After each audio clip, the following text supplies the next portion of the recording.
Welcome to MuggleCast, your weekly ride into the Wizarding World fandom. I'm Andrew. I'm Eric. I'm Micah. And I'm Laura. On this week's episode, we're going to be discussing what happened in the 1998-1999 school year at Hogwarts. It's actually a question that came up in Muggle Mail a few months ago, and it was such a good question that we were like, we need to do a whole episode around this because it's a pretty big question and pretty interesting question, too. So we'll talk about that in a little bit. Should also note, this is episode 555. That is kind of cool. It's a bit generic. It's the movie safe episode. You know what that means. The next episode that we have triple digits on. Oh, 666. It's a big Nicholas Flamel birthday episode because that's how old he is in the first Harry Potter book. We should just skip that episode like hotels skip the 13th floor, which I always find so stupid because, like, if you look at an elevator and all the numbers, you see 12 and 14. If I'm on floor 14, I know I'm actually on 13. So what's the point? Yeah. The point is not inviting that energy into the universe, Andrew. Just don't Right. do it. We should make a bad episode for that You know one. what we should do? We should do another That's- 12-hour yeah. live stream. We're going to do another 12-hour live stream.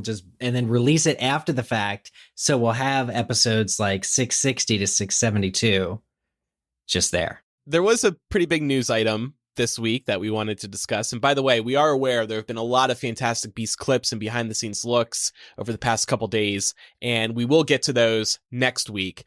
In our news segment this week, we wanted to focus on this big new preview that was released of Hogwarts Legacy. We've mentioned this game from time to time. This is a new game coming to PS4, PS5, Xbox, and a couple others, I guess. It's an open world Wizarding World game. It's set in the 1800s. It was confirmed today. I don't know if we knew this previously. It had leaked, but it was confirmed today that you are going to be playing as a late blooming, so to speak, wizard. You join Hogwarts in your 5th year, which is pretty interesting. Everybody here saw the teaser. It was like 15 minutes long. There were some interviews with the development team after. What do y'all think? I was super impressed. To be honest, I was a little bit worried because we hadn't heard much about this game in quite some time. And it made me concerned about sort of, usually when movies or games are really getting pushed out like that, it's sometimes not a great sign. But I was really impressed with this. It looks beautiful. The combat looked really amazing. I was watching it with my boyfriend who is in game design, and he was like, this is the best combat I've ever seen in a Wizarding World property, period. Like, forget the movies. The combat that we saw in this trailer, in this teaser, was way better than anything we've ever seen before. And there's so much customization involved. Like, you get to get sorted into your Hogwarts house. You can customize what your character looks like. And it seems like there are a couple of different paths that you can choose to pursue as well. You can choose to, it seems, go good or go bad. And that's just really appealing to me. I love games like that. I love getting a game like that I can play both paths on, basically, to see what the different outcomes are. This actually got me really excited for Hogwarts Legacy. I was not very excited before. I am now. One of the things I thought about was that when you take time to develop something and maybe even delay things a bit, this is what it should look like. Yep. If you get what I'm saying. Come out the gate being like, here we are. I agree, Laura. I thought the graphics looked phenomenal. The world, amazing. I can't wait to jump into it. Not just to explore Hogwarts and its grounds, but everything else that you can do. I mean, I was blown away, honestly. I'm really looking forward to this. Huge fan. I know, Andrew, you are as well, of Breath of the Wild. Zelda. And reminded me of this a bit in terms of just how expansive everything is and how much you seem to be able to do. Yeah. It's definitely a game that I can't wait to play. The bar these days is real high for sort of story adventure games. I think there's a lot of really good ones out there. I know at least 3 of us are playing Horizon Forbidden West right now. Andrew, that's your first PS5 game, right? Yeah. I mean, the detail in the game is absolutely incredible. And so it's gonna be like that, in that it is open world ish, and you can level up your skills and you can be crafting. There are a lot of similar elements, but this is very common for these types of video games. So I'm very glad that it has all those elements. Yeah. And I mean to say, like, the story narrative woman in the interview that they did after the initial, like, 15-minute, there's 5 minutes of interviews with people, she even, like, used the term side quests. So there are sort of your active missions, there are your side missions. You can go around the countryside, you can leave Hogwarts and help people, like townspeople, not just Hogsmeade townspeople, but like hermits in the middle of nowhere, they said, with things using your magic. So I'm pretty excited for just how open world it is. But I find myself being drawn. I think they're right when they say, when you think of the wizarding world, what anchors people to it, what excites people is Hogwarts.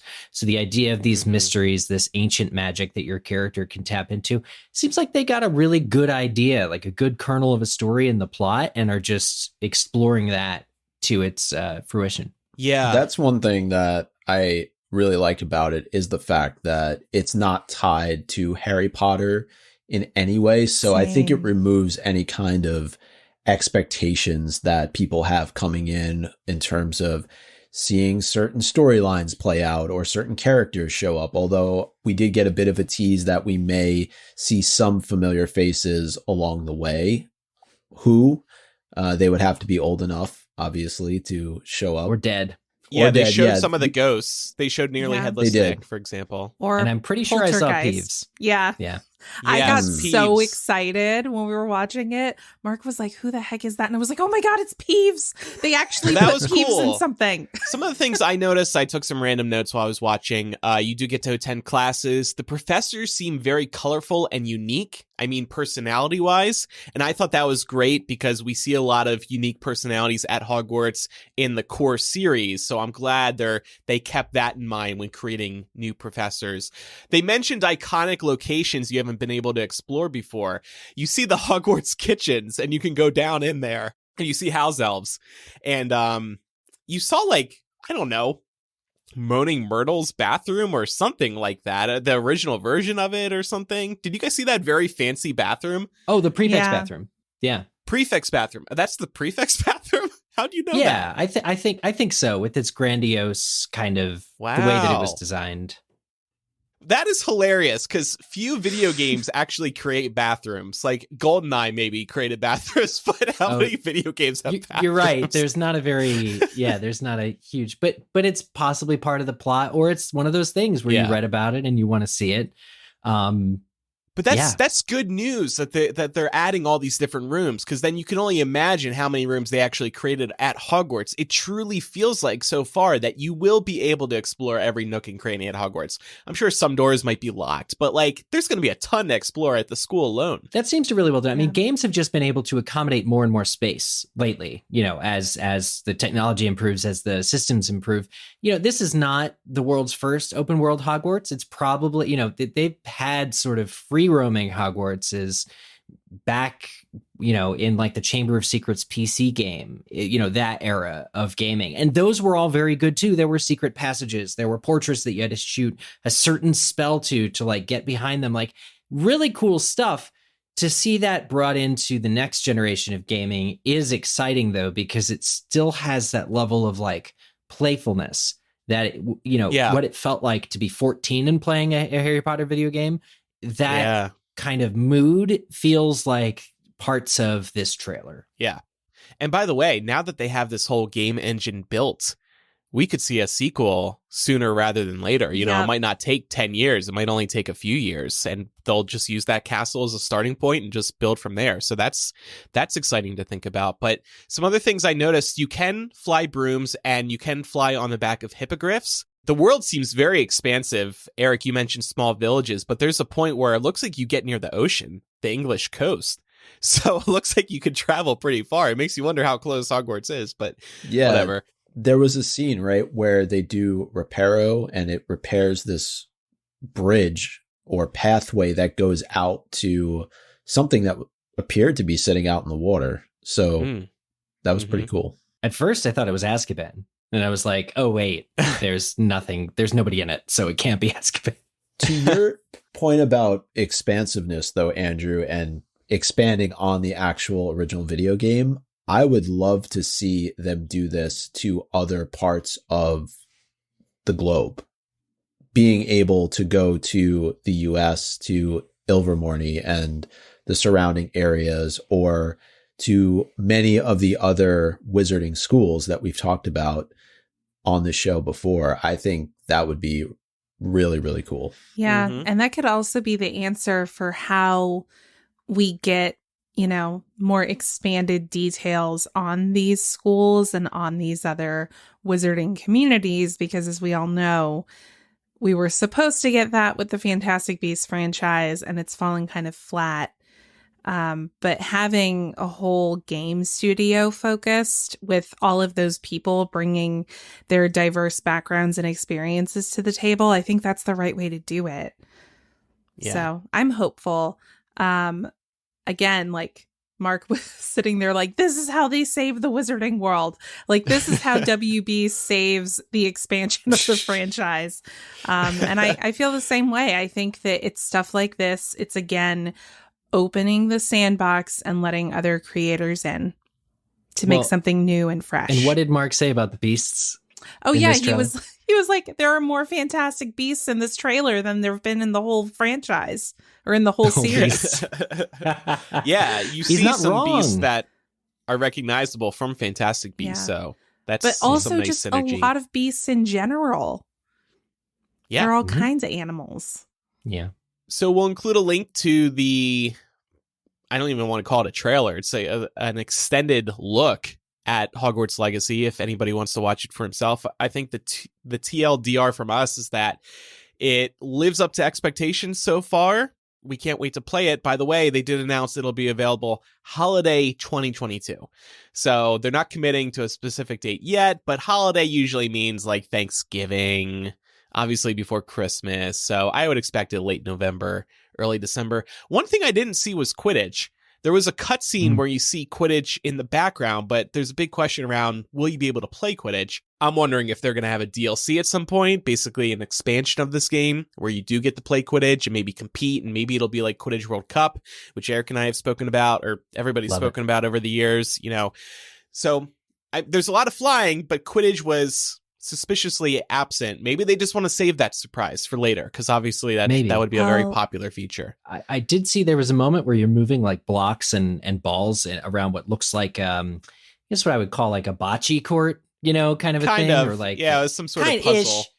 So that struck me as being maybe they'll invent a few like popular pastimes, or we'll see gobstones, or we'll see other wizarding games besides like the three that were shouted out in the books. They could also be leaning on Quidditch Through the Ages to draw some inspiration for what Quidditch at Hogwarts would have looked like in the late 1800s. So 100%. A ton. There's like a wealth of detail that's just awaiting this game. So I'm excited. Yeah, definitely worth a further look. Well, from 1800s Hogwarts, we're going to go to late 1900s Hogwarts, extremely late, as late as you can get. But first, Masterclass is back to sponsor this week's episode of MuggleCast. We absolutely adore Masterclass. You get to learn from the world's best minds anytime, anywhere, at your own pace, and all in one place. Sort of like Hogwarts. With it being Women's History Month, I thought I would highlight some of the courses led by women on the platform. Dominique Kren teaches modern vegetarian cooking. Hillary Clinton teaches the power of resilience. Gloria Steinem teaches redefining feminism. And Jessie Krebs teaches wilderness survival. And I want to send that to one of our listeners because she told us yesterday she's going on the Appalachian Trail for 6 months. That one would be helpful. Eric, I think you've been taking a class recently too, right? Yeah, Jeff Koons teaches art and creativity, and it's an amazing course with a really interesting guy. And in particular, he has a 7-minute form case study where he makes a balloon dog and talks about finding meaning in art, and also what ancient feelings it might evoke in us without knowing that it's there. So like all art is meant to evoke feeling, what does it mean? He just gets you to think really creatively about that sort of a thing. And so it's a fantastic class. That's cool. There's so many practical, insightful, original courses on Masterclass, and you get access to everything with a single membership. You can learn from all these people from the comfort of your own home on all of your devices. They also have a new audio mode, so you can listen while you're driving, taking a walk, etc. It basically becomes a podcast for you if you want it to be that. Once you get started, you don't want to stop because all these courses, they're so well designed. We highly recommend you check it out. Get unlimited access to every masterclass, and as a MuggleCast listener, you get 15% off an annual membership. Go to masterclass.com/MuggleCast now. That's masterclass.com/MuggleCast for 15% off Masterclass. We'll also have a link in the show notes. We really should have some nostalgic late 90s music for this episode. Maybe we try and figure out what the graduation song will be at the end. You know, like we all grew up in the 90s and so I feel like you know what it would be. It'd be the Vitamin C graduation song. I know. Yes. Let's see. Billboard Hot 100 singles of 1999. Cher's Believe, TLC's No Scrubs, Britney Spears' Baby One More Time, Sixpence None the Richer's Kiss Me. That's the prom song for sure. All right. We have some options here. So as Andrew mentioned earlier on in the episode, we got an email a while back from one of our listeners, Annette, who wanted us to dive deep on what it would be like in that 1998-99 school year, post Battle of Hogwarts, the year that Ginny and Luna would graduate. We know Hermione went back for her final year, so she would have attended with them. And so this is really going to be a discussion about what that year looked like, at least according to us. And we got a bunch of questions. We make the rules now. We might as well just write it. It's our own fan fiction. We got a lot of great questions submitted by our patrons that we're going to get to. So Annette asked us a few questions in that email, which we actually did address on the episode. A couple of questions that she had asked us were, we know that Hermione did go back for her final year after the Battle of Hogwarts and finished her education, which means that she would have graduated with Ginny and Luna. Do we think that the three of them would have been really tight in their final year? And we actually discussed that back on episode 539.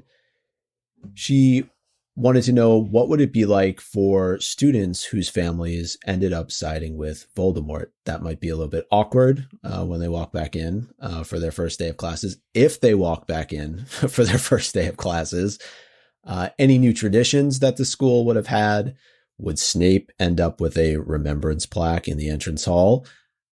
Big question that came from a lot of patrons. I think it was probably the most asked question. I know, Eric, we're going to dive deep into this, but would there finally be grief counselors at the school, given everything that happened?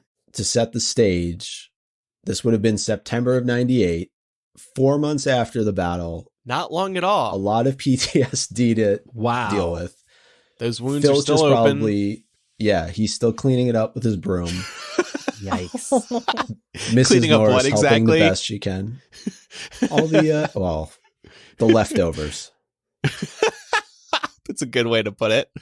So we're going to get to all of Annette's questions, but a really good one to start out here is start of term. Would the Sorting Hat have had a special song, given everything that had transpired just 4 months earlier? Or was he destroyed? No, maybe some like beat poetry the hat would have had instead. Just like, I don't know, maybe a song would be too dreary. It'd have to be like the Hogwarts something staff somber. is just like, in lieu of grief counselors, here's a really moving beat poetry song, a poem from the Sorting Hat. Yeah. I mean, sometimes we rely on music as therapy, you know? That's true. I like Maybe this. the Sorting Hat would sing Vitamin C. Oh my God. I like the idea of the Sorting Hat's song, you know, beat poetry, maybe even a rap, basically going somewhat along the lines of, I warned you guys, remember? Like, I told you this was going to happen. Yeah, I could see the Sorting Hat being a little petty. One thing I actually just thought of, though, is given everything that just happened, would we still sort? That's an Doesn't interesting make question. sense. I think so. Would so. Slytherin still be a house? I think. Yeah. It has to be, right? Yeah, because they're still upperclassmen. That's the thing is there's people from all 7 years that are like unless you're like, it would be weird to take the people from the like years 1 through 6 previously and say you can't be in your house anymore if they're returning. Even if they didn't sort anybody new into Slytherin, there are still those Slytherins from before. I think it's important from a unity standpoint, too, just to have everything go on as normal. Everybody would want to welcome Slytherin, hopefully, with open arms. Also, Harry's son is sorted into Slytherin 19 years later, so presumably in they keep 19 it. years they get over the prejudice. It's the first year back, and he's like, dang it, my first year at Hogwarts, I get put in Slytherin. I'm Harry Potter's son. I feel like we have to suspect kind of that a lot of what we're going to be talking about and discussing is hopeful, but I think realistically, a lot of what we see at Hogwarts during this school year will be the same. Will be exactly the same because we are all creatures of habit. I think that the mechanics that are put in place, like school sorting and everything, are just going to be that way, not because they're right, not because they've been assessed. Nobody's going to have time to really think immediately, especially with a 4-month turnaround. People are still going to memorial services and really trying to figure out how to emotionally process everything that just happened. I feel like they're just going to, if Hogwarts does come back, which I guess we heard that it did, they're going to be keeping it as familiar as possible and kind of dealing with those other issues on the fly, I think. It's a good point.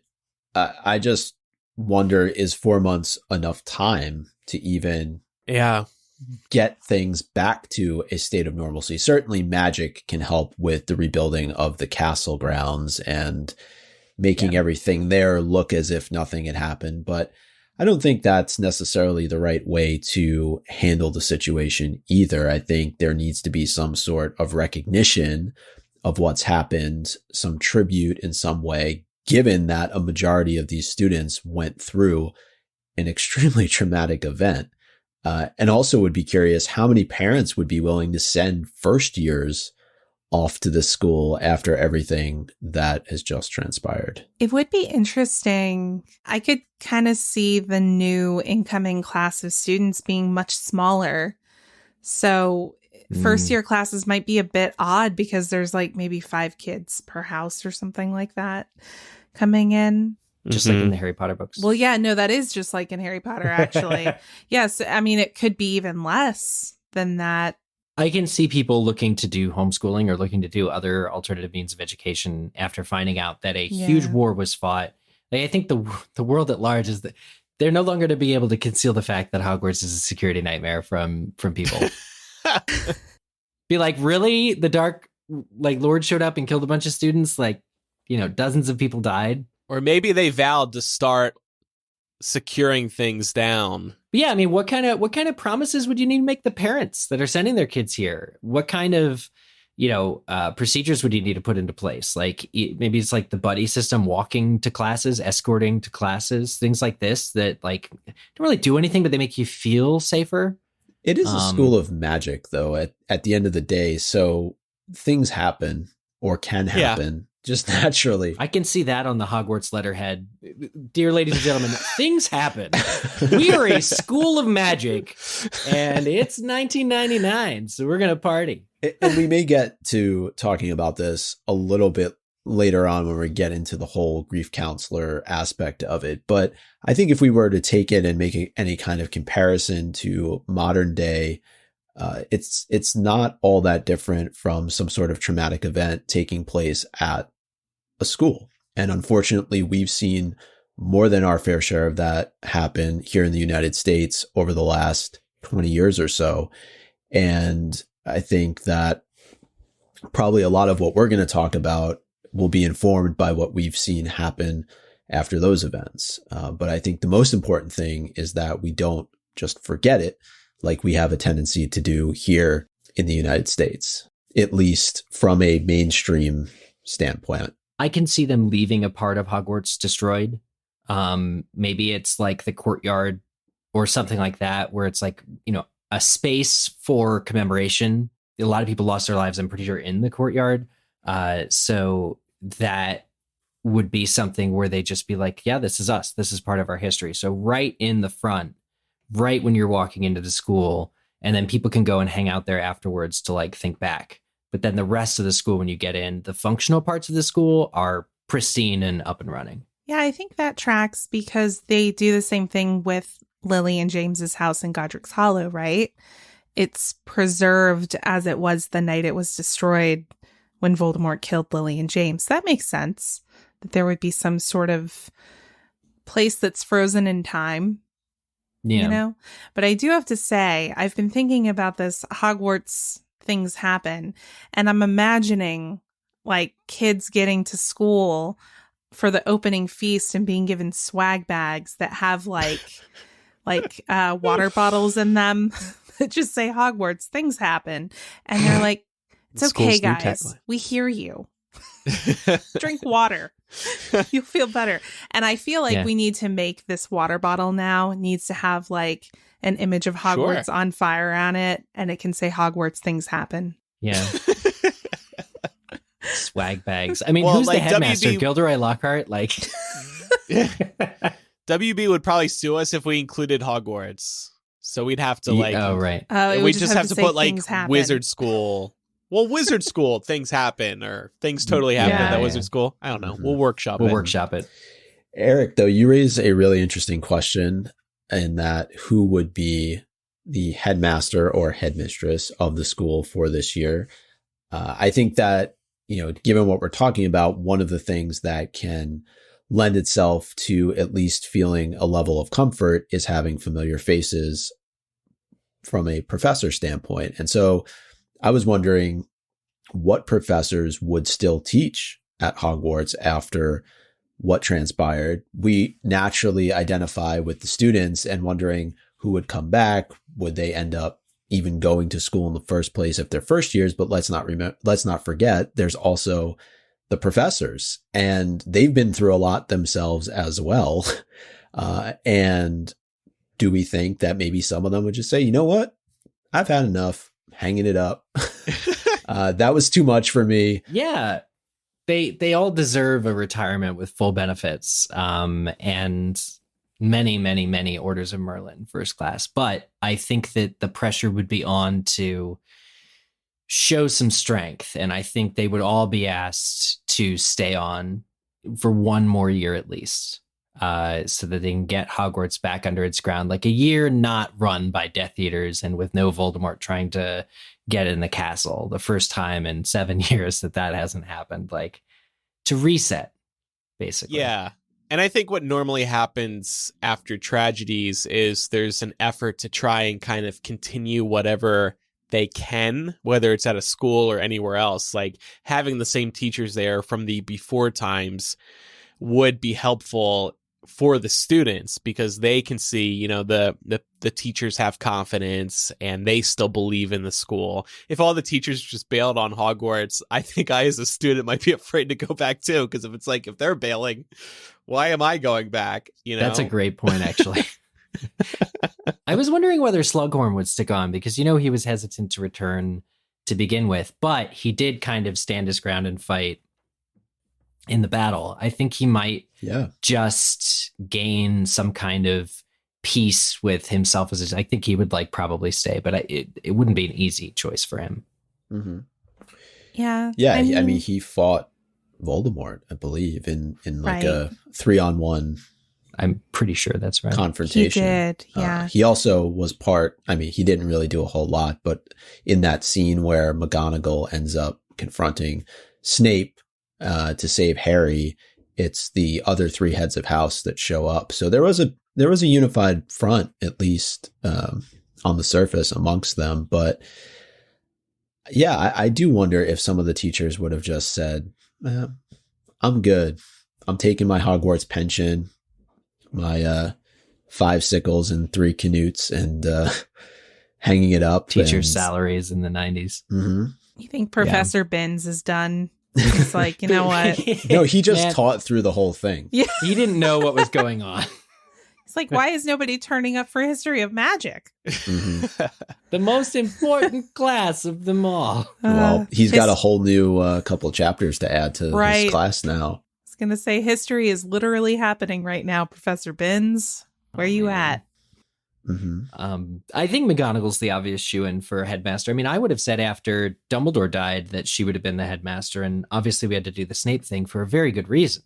But, you know, she was deputy headmistress forever, and only through a bizarre twist of Umbridge and Snape sort of usurping that power in their own respective years, she would be the person that I would go to become the new head person at Hogwarts. Yeah. I think she's the heir apparent. I do find it interesting, though, that none of the heads of house were killed in the battle. Are you saying there's a conspiracy here, or? Well, actually, none of the professors were killed in the battle on the current staff. Yeah, unless you because Lupin was, but he was previous staff. Yeah, they received security nightmare training at the school, so they knew how to survive. Survival training at Hogwarts. They did the Battle of Hogwarts drills, where it's like, okay, if it really comes down to it. How to survive Hogwarts. The teachers got the class, the students didn't. God. They all hid in the chamber. Maybe being a head of house gives you special protection. Maybe. I don't know. But there's a good question here, though. Assuming McGonagall does become headmistress, who takes over Gryffindor House in this school year? I love this question. Me too. I was thinking about it, and I feel like the most fun possibility is that it's maybe a recently graduated Gryffindor. Not someone who just graduated, but maybe, someone on the younger side.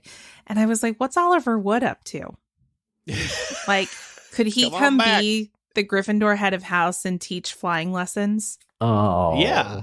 I love that. That's a good pick. Yeah, I didn't really have any other ideas, but I like the general idea of like a recently graduated Hogwarts student. You see this happen in the Muggle world too. Like I've seen people who I went to school with through middle school or high school go back to those schools just a few years later to become a teacher. I always think that's super cool. Well, and so McGonagall not only is leaving behind the head of Gryffindor position, but she'd be leaving behind Transfiguration class. So you need somebody to teach that. Maybe not the same person that's also head of Gryffindor House, but somebody who we know that's also been good at Transfiguration. Yeah. Yeah. The only other person I can think of is Hagrid. The head of Gryffindor. Is that role for him? Here's the thing. Is he a great teacher? But I think that you could make an argument for him being an amazing head of house. He would be so caring with those students, especially with first years. Remember how he was with the trio when they were young? Yeah. He would show up at the common room with his not so great cooking, but people would like him so much that they would at least try to eat those rock hard cakes he makes. I think that it would be a good match potentially. The reason I asked that is because I figure he's more of an outdoorsy type, and would he have to spend more time in the castle? I don't know the answer to that. Maybe he could get away with not spending more time in the castle. Right. Yeah, that's a lot of stairs for him to climb. Maybe Gryffindors could do more outdoor activities. He'll bring the common room outside. Yeah. No, maybe everyone can do more exercise this year. The Gryffindor common room is now in the Forbidden Forest. just a paddock. Right along the edge. All of a sudden, people are sitting on the sorting stool being like, not Gryffindor, not Gryffindor.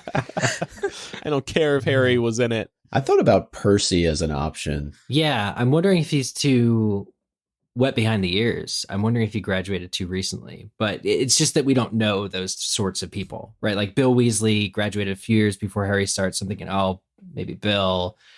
But we don't really know many people who would kind of fit that niche of they're old enough to be a competent and confident teacher, but Harry wouldn't know them necessarily. Right. Well, if we had Lupin, he would have been a good choice for that, I think. Yeah, and we can pluck from former retirees, the ones that didn't die. I guess most of the DADA people are gone. But any of the teachers, like Grubbly Plank could get promoted to like a full-time position somewhere. There's definitely people that we could reach out to. As well as, it wasn't just Hogwarts that was attacked. It was the Ministry, it was infiltrated. It was a horrible place to work for a year. I can see some more government types being like, I want some peace and quiet. I'm going to get into teaching to try and do something for the people, for the future generations. Earlier, we were talking about the fact that this would be graduation time for Ginny and Luna, and also Hermione, who made the choice to come back for her final year. And I'm just curious what we think a Hogwarts graduation would look like. And kind of as a follow-up to that, do we feel as if we were robbed as readers for, we spend 7 years at school with these students, but then never, ever do we see a graduation ceremony. Yeah. I just assumed it was like the leaving feast where they throw their hats up at the end and it's hooray. Yeah, because the seventh years are at the end of year term feast. And there's never anything said about them having a separate ceremony, is there? I don't think so.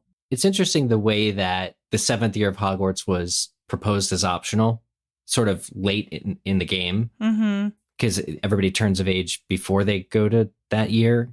So I think it's just like, it was one of those things you kind of would expect to see, but then it's like, oh wait, but the law means you don't even have to go to that year. So why would they graduate? I do wonder, assuming there is some kind of graduation ceremony or acknowledgement, if we would see each student killed in the Battle of Hogwarts being posthumously honored during the year that would have been their graduation. Yeah. I can see a big funeral for everybody, or a big memorial service, start of term, so everyone's back, kind of a thing. And yeah, it'd be like a little bit of a downer, but I think that the only way to move forward is to commemorate what happened. And to that end, I think like the Sorting Hat would definitely have a song about it, and there would probably be like a mandatory meeting of the entire school. I mean, I could see like some fun stuff going on at graduation. You know how there's always that tendency for people to do crazy stuff when they go up on stage to accept their diploma. Shoot some spells off. Yeah. I would just ride out on a broom, or maybe like summon the hippogriff and fly out on that. Like I'd have to make a grand exit, I think. Who would hand out the diplomas? Do you think it would be McGonagall? Would it be maybe the minister, which is Kingsley at the time? No, I think it'd have to be the headmaster or the heads of house, but I feel like you would shake the hands of the headmaster and all 4 heads of house. Then maybe like try to high five the ghosts or something. Awkward. Who do we think might be a good commencement speaker for this particular year? Harry Potter. I knew somebody was going to say that. I mean, maybe.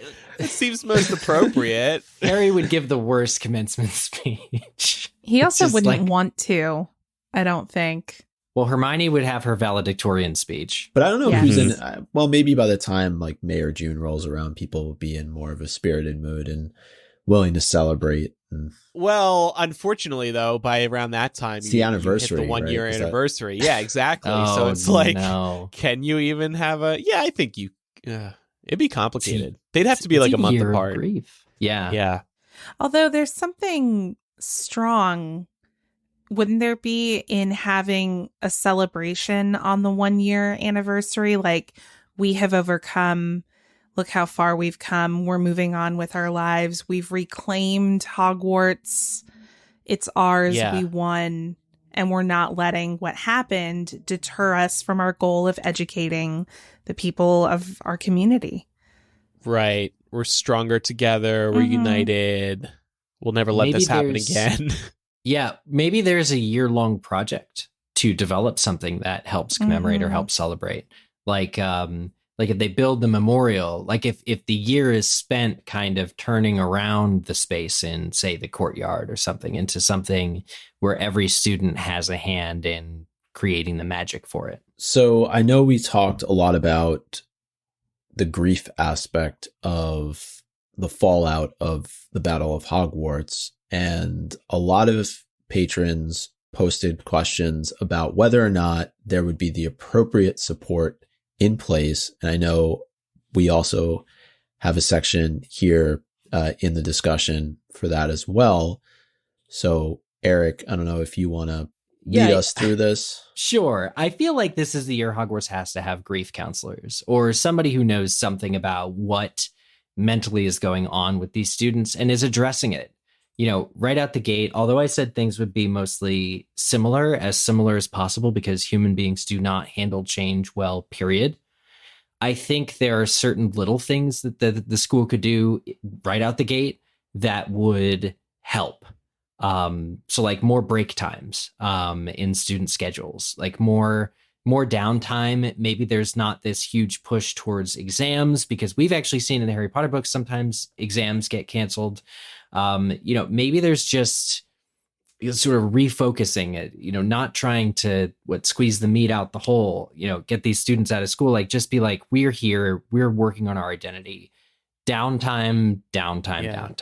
Yeah, or maybe just less classes you need to take each term just so you have less of a workload. Yeah, I mean, there's just chaos everywhere. And to that point, every student that goes to Hogwarts, their parents are facing that same chaos. The government was infiltrated. The government was actively sending harmful propaganda, which you just don't forget. You just don't back down from. So I think everyone who lives in the Wizarding world during this year and the years immediately to follow have to really cope with what happened. And so they're all going to be doing this work. They're all going to be doing this, take a step back, grieve, process, that kind of a thing. So, Hogwarts should get the first pick of mental anguish counselors for sure. It is truly amazing, though, that they weren't put in place before. Yeah.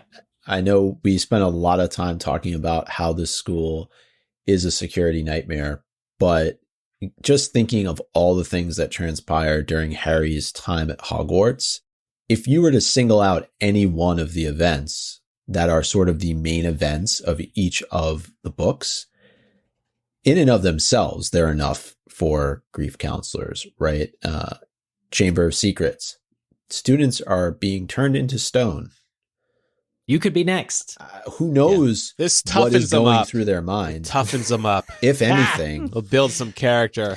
Yeah, moral fiber. Speaking of that incident, they were going to close Hogwarts for that. I mean, there was if a student, if those attacks kept happening, like they removed Dumbledore, but like if those one or two more students got petrified or killed, the school was going to be closed. And then what would people do? Like if that was a real concern, like Hogwarts is governed by the Board of Governors, they would have shut the school down, and then people would have had to have done homeschooling or something. There seems to be all these other alternatives for schooling than Hogwarts, but Hogwarts needs grief counselors because all of this is happening to these students. It's like the threat was so real that Hogwarts could close.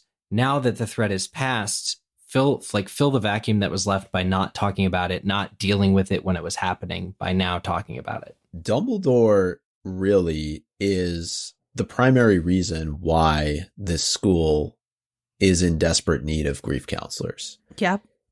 He was willing to put the school in this position through the decisions that he made in the lead up to Deathly Hallows. And I'm just shocked that as a headmaster, he had such disregard for his students that he would basically allow to happen what happened so that an entire battle came to the doorstep of the school, and not even thinking enough of himself to be around to defend that school. Yeah. Yeah, he definitely noped out there. Sorry, I'm being tough on Albus tonight. He was like, good luck, y'all. Deuces. Just yeet. I set you all up for this. You're all ready.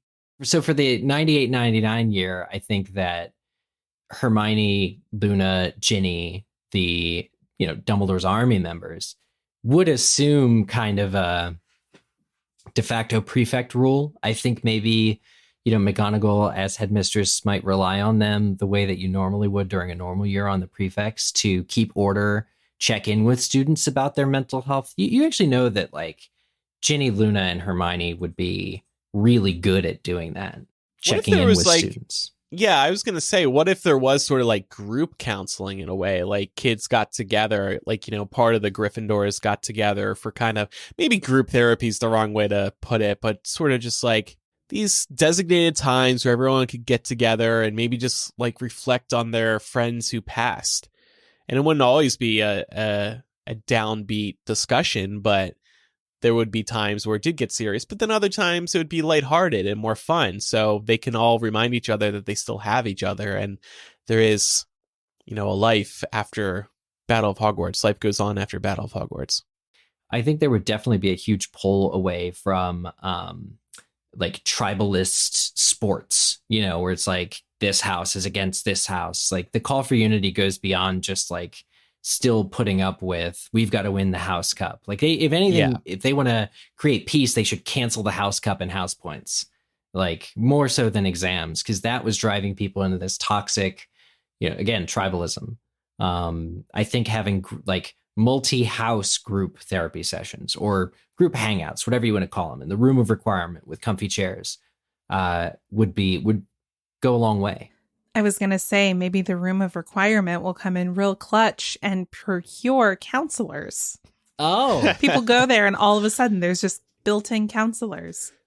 Well, or there'll be those practice training dummies that you get in the movies. Oh, no. And like, tell me about your feelings. How does that make you feel? Yeah. And it's just, you pull the string and then they say, how does that make you feel? Well, one thing I wanted to touch on. So growing up in both middle school and high school, unfortunately, there were students in my school that died. And in high school, it was a devastating car accident. In middle school, it was a different tragedy altogether. But I wanted to talk about, if you guys share this experience, what the school might have done to commemorate those students. Like in particular, I know at the end of the year, definitely something in the yearbook was written about, commemorating these students. I know their locker, if you walk by their locker, like throughout the year, it was like not given to another student, it was like that student's locker is basically like a memorial shrine sort of thing. Were there any other things that happened like to your guys' school that might apply to Hogwarts? I definitely remember, because we lost a couple of students and teachers in my high school years. And I definitely remember them really emphasizing that we have brought in extra counselors to talk through things. And, if you need to leave class and take a minute or maybe meet with the counselor immediately, like it's perfectly fine. Or if you need to take some time off, some extra days off, it's okay. They were just extra welcoming in those ways. But I think your list kind of covered it, like the tribute in the yearbook and the grief counselors, the locker tribute. I assume we did something similar. It's a nice touch. Yeah, I remember that. I feel like outside of those items, though, like the locker tribute, the yearbook tribute, maybe a letter home to parents, there wasn't really much else done. Like, they were like, yeah, feel free to go to the counselor if you need it. But they didn't bring in extra like grief counselors as backup. And there was also, and it's probably something that we've gotten better at in our schools, at least I would hope. At the time, it always felt like there was this assumption that if you weren't friends with the person, that you wouldn't be affected by it, which we know is not true. Right. So my hope is that schools have gotten better at that now. And that Hogwarts would be, recognizing of the collective trauma that all these kids went through. Even if you did not fight in the Battle of Hogwarts yourself, certainly you had friends who did. Yeah, very similar to what's been shared already. And I just think, too, that at the time, it's given that, if we're talking about middle or even high school years, you're not able to fully process what's happened in many cases too. So I also think that, again, I was in middle school and high school in the mid to late 90s. When these types of things happened, you don't know if by taking the time that Andrew mentioned or, going to see a counselor, if it's available to you, there's that perception of you potentially being weak or not strong. It's looking around at your peers too and seeing how are they coping with it? How are they managing the situation? And so you may actually feel pressured in a way to not take advantage of those resources that are available to you. So I think, yeah, don't talk about your feelings, don't show your feelings, stuff like that. Exactly. But for Hogwarts, I would hope they would do some kind of like Hall of Remembrance, whether those are with, maybe portraits or statues, a way to properly recognize. Yeah. I think like statues for teachers, though we did say that no teachers died at the Battle of Hogwarts. I mean, there could be a statue of Dumbledore, even though he wasn't directly killed in the Battle of Hogwarts. Yeah, I like the portraits idea too. But Lavender would never be in her portrait, so you wouldn't know. Lavender, there'd be like a question mark next to her portrait. Lavender, maybe, unless she shows up for school this year? We'll find out soon. So we do have some lighter questions coming up in a moment. I know we've gotten a little dark. We were just talking about therapy, and coincidentally, BetterHelp is back to sponsor this week's episode of MuggleCast. A lot of us will drop anything to go help someone we care about. We'll go out of our way to treat other people well, but we have to remind ourselves to give ourselves the same treatment as we've been talking about here. Whether you're a parent or taking care of others or you're consumed with work all the time, it's so important to keep in mind that you have to look out for yourself too. And this time of year with the weather warming up, I look out for myself by relaxing in the sun, playing some video games, going for walks more, just doing things outside of work and thinking of other things that drive me crazy. But you have to take care of your brain as well, and that's where our sponsor comes in. BetterHelp is online therapy that offers video, phone, and even live chat sessions with your therapist, so you don't have to see anyone on camera if you don't want to. It's much more affordable than in-person therapy, and you can be matched with a therapist in under 48 hours. Give it a try and see why over 2 million people have used BetterHelp online therapy. This podcast is sponsored by BetterHelp, and MuggleCast listeners get 10% off their first month at betterhelp.com/MuggleCast.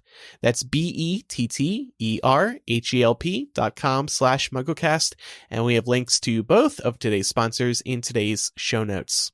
So, we have this thriving community on Patreon, and from time to time, we ask for answers from our patrons about certain topics. We did get some answers from patrons pertaining to this question, some really good ones. This one is from Courtney, who says, when they fixed the castle, did they take the opportunity to update things? Did they get better security? How about open and clean out the Chamber of Secrets?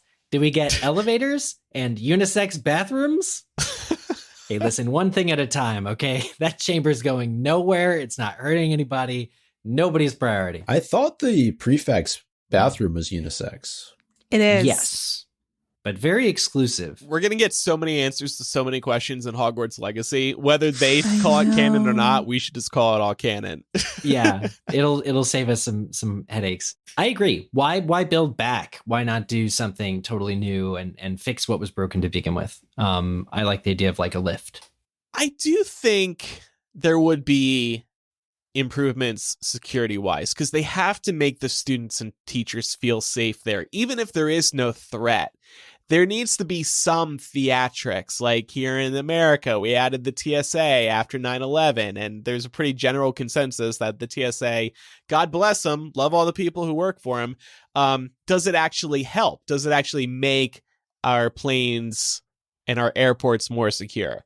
I think the jury is very much out on that. So there needs to be a little more security theater, I think, going on at Hogwarts, starting in the 98-99 school year. With McGonagall, though, as headmistress, I don't think she's taking crap from anybody. So while Dumbledore was very lenient, for lack of a better word, in his policies, I don't think McGonagall would allow anywhere close to the amount of security nightmares that went on.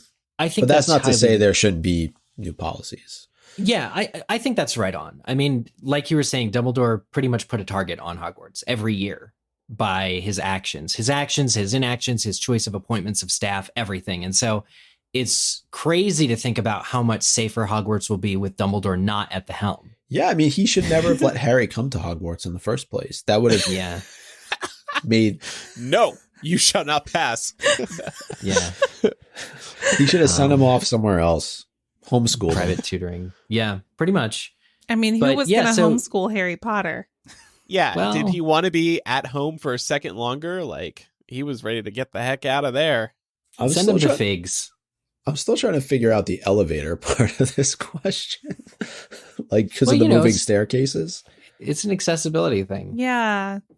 It's just in general thinking about a smarter layout because, they built these things 1,000 years ago. The bathrooms are newer. We know. Well, think of how tall the castle is. It's probably like 10 floors of stairs just to get up to the top, minimum. Well, I think... Yeah, so if you think about, like, what percentage of the castle is rubble, like, there's no reason not to switch some things around, make it a little bit better, make it a little smarter, a little bit more accessible and inclusive. How about a nice single-story floor plan for Hogwarts? No stairs at all. Single story. Yeah. ADA accessible. I was going to say open floor plan. Those are very in now. Nice stainless steel refrigerators. Wow. And as far as the unisex bathrooms go, I think it depends who's continuing to write the story. Yep. Yeah. There you go. Nice 3-car garage. Nice LED lighting throughout. Okay, I'll stop with my wish list. You're just discussing your dream house. Nice pool in the backyard. Discussing what he has right now. No. It's not single story and no pool. But how many car garage? Just two. Only two. Okay. Steph says, did Harry finally take a damn break? Or more likely, was he caught up in 12 months of trials and hearings at the ministry? Also, where did he stay? Was he living with the Weasleys at the Burrow, or did he rent a flat somewhere? Those are good questions. I hope Harry took a break. Yeah, I could see him staying at the Burrow for that year. Yeah, it'd be good to be close, living very close with friends and family. And he and Ron probably visit Hogwarts fairly regularly to see Hermione and Ginny. Oh, their SOs are there. Yeah. So then what's that like when Harry comes to back?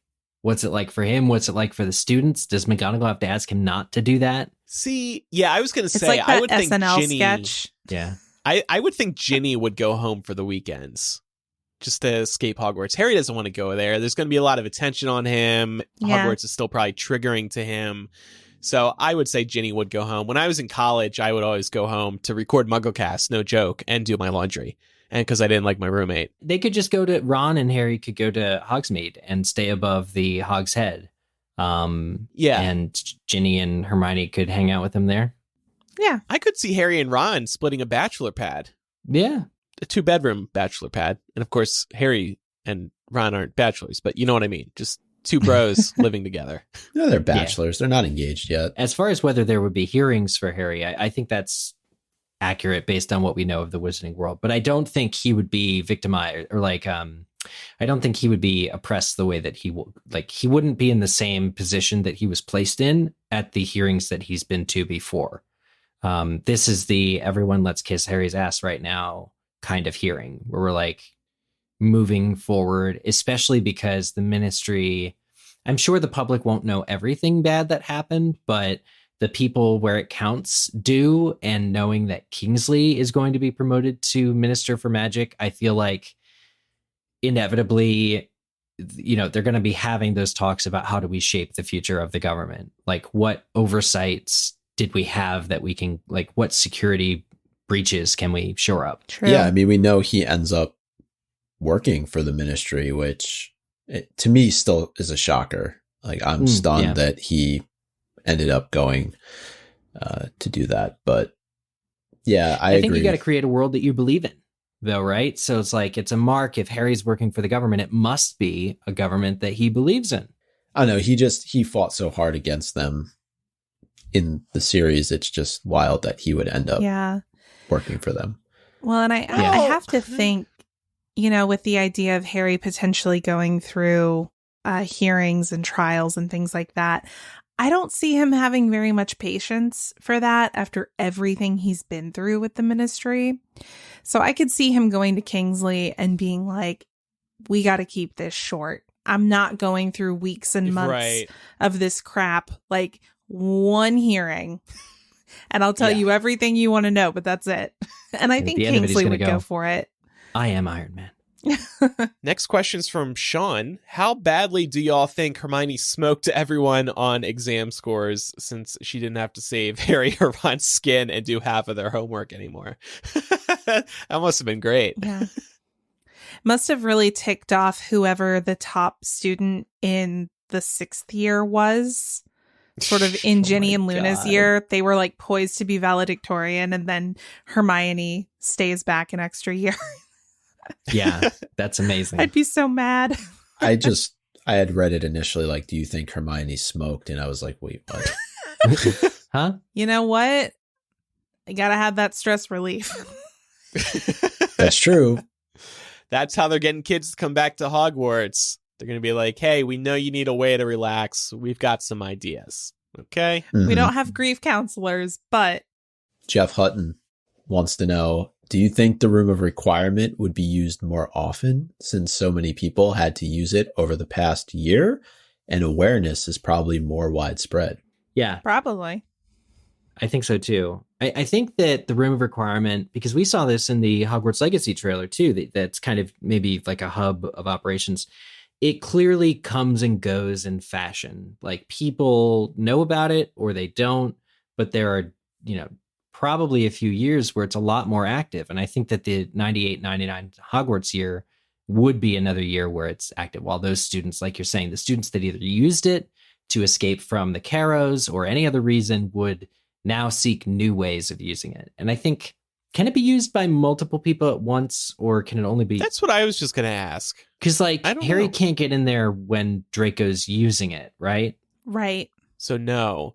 Could the room split itself up into 6 separate rooms if demand gets so high? That's my only guess for how the multi-purpose Room of Requirement. Like Zoom waiting rooms. Zoom breakouts. All right, everybody, break out into separate rooms. Yeah. But no, doesn't Draco show up there, though, when Harry is going after the diadem? So... Yeah, he gets in, because, Well, because doesn't he figure out, and this might have actually been in book 5, he figures out how to get into the Room of Requirement when Harry's there. He figures out he needs to be like, I need to know what Harry Potter's doing, or I need to see what he's doing. Oh. So maybe that's how he got in. And I think maybe book that 7. one time Harry wasn't doing the backfill thing where you have to be like, and you cannot let Draco in here. Yeah. Interesting there. Cameron Kelly says, we know Hermione went back for her 7th year, so I got to know, what were the sleeping arrangements? Like, did they just shove a 6th bed into Ginny's dorm? Yeah, maybe. I don't want to get too dark here, but we don't necessarily know that 5 students would be coming back, or 5 female students would be coming back in Ginny's year, right? Hermione probably deserves her own room. Maybe they can remodel one of the old classrooms into a private bedroom for Hermione. I feel like she's earned that. She could just stay in Hogsmeade too if she really wanted to. There you go. Commute. True. Take Nice that little short walk. walk. Yeah. All right. Jennifer wants to know, was there still a very strong stigma against Slytherin House the following year?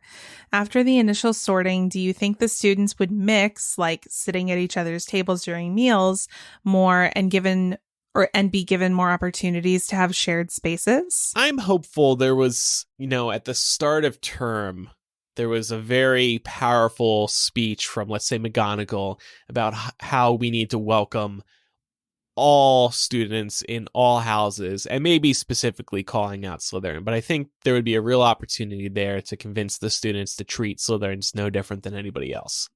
That's a bit ironic, because wasn't it McGonagall that put all the Slytherins in the dungeons? She could be like, everybody makes mistakes. I have evolved on this matter. Everybody has those days. Is the dungeons thing a movieism, though?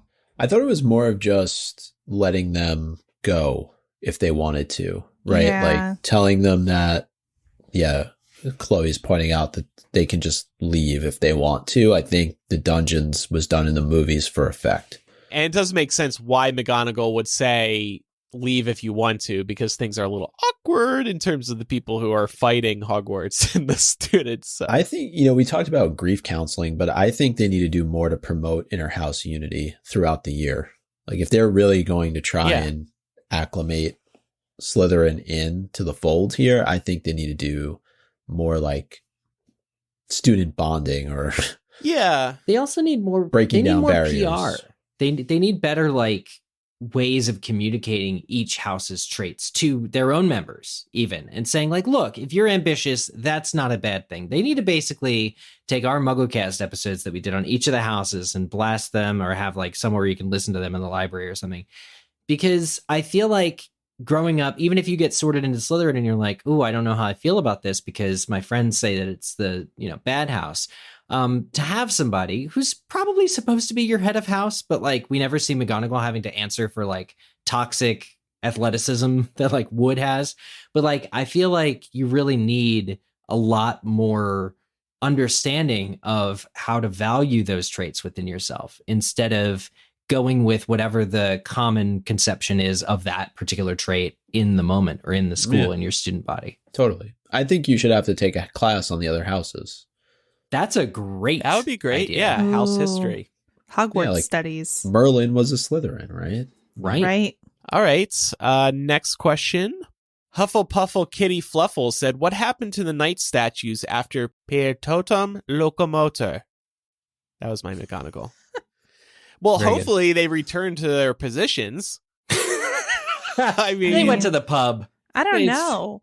If you were granted sentience for the first time, would you Listen, go it back fades. willingly? It fades. well, maybe McGonagall was like edit undo after Undo. That's the job was tragic. done. Well, some of them got smashed, so yeah, they would need a reparo spell. That's like I said. They went to the pub. Oh, you mean a different Smash? Yeah. Yeah. Well, Remember Yeah. those giants with the big billy clubs that came in and like yeah. Yeah. destroyed them?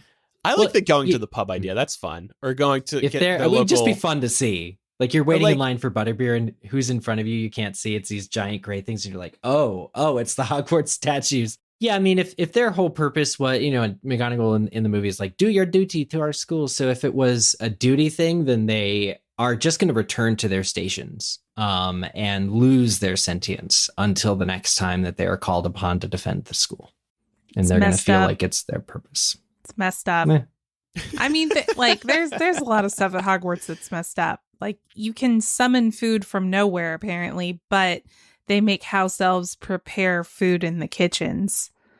Like, Good point. I don't know. Well, Laura, maybe in Hogwarts Legacy, you'll be able to free the house elves from the kitchen. Apparently not, because they're still there during Harry's time.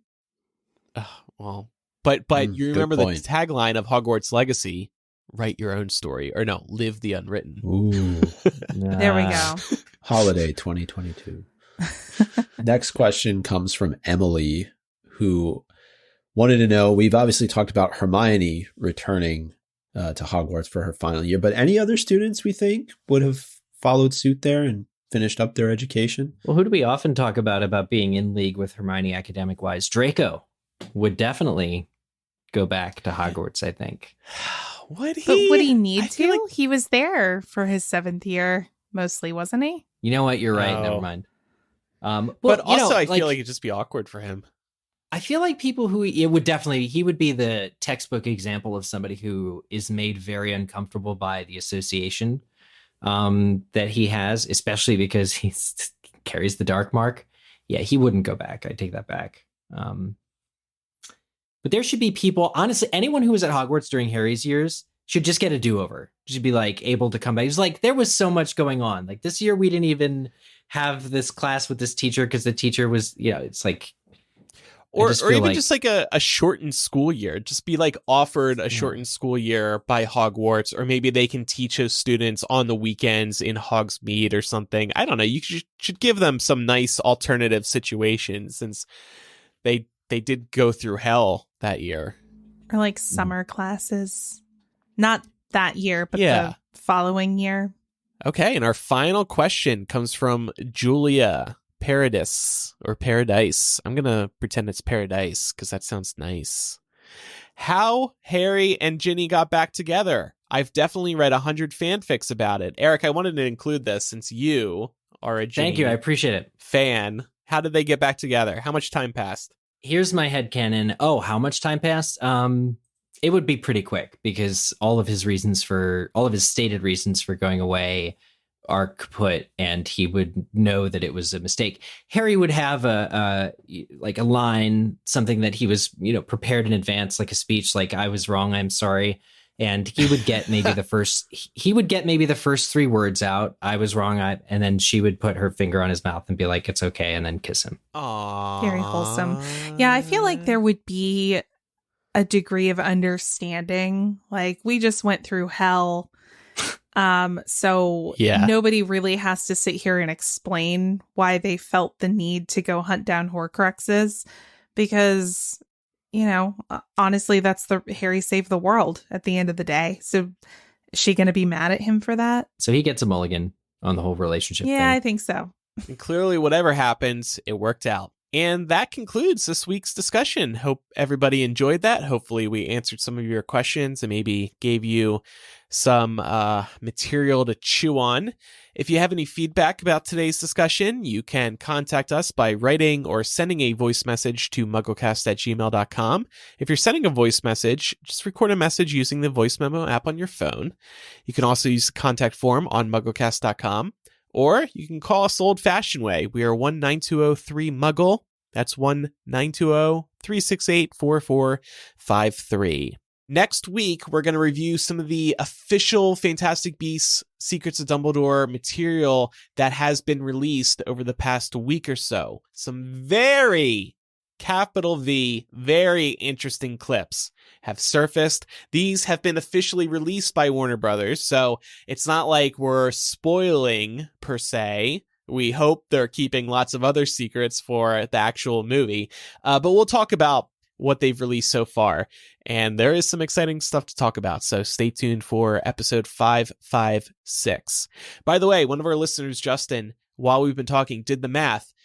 MuggleCast episode 666. If we were to do an episode every week between now and, you know, if we were to take no more weeks off until we hit 666, episode 666 would fall on May 2nd, 2024. Wow. Battle of Hogwarts anniversary. 666. Oof. All right, it's time for Quizzage. Yes, we're back by popular demand. Also, now we're in the chronological way of recording these episodes. So, Quizzitch from last week's question was, what is Yusuf Kama's mother's name? Bunty. Oh, sorry. That's a secret. That's a spoiler. Shh. Okay. The correct answer is Lorena Kama in the story that he tells. And congratulations to the following folks who got that right. I missed Laura last week, says somebody. Mad Eye is a Hufflepuff Micah. Snape's on a plate. Anosha B, Slytherin Princess 97. Boobatuberpuss, Sir King of Kings. Legalized Gillyweed. Jess is Slytherin. Mila, Snape is our king. Remus John Lupin, the Jessley Hallows. Buff Daddy, Yusuf's mama. And Tommy Haddad. Yusuf's mama.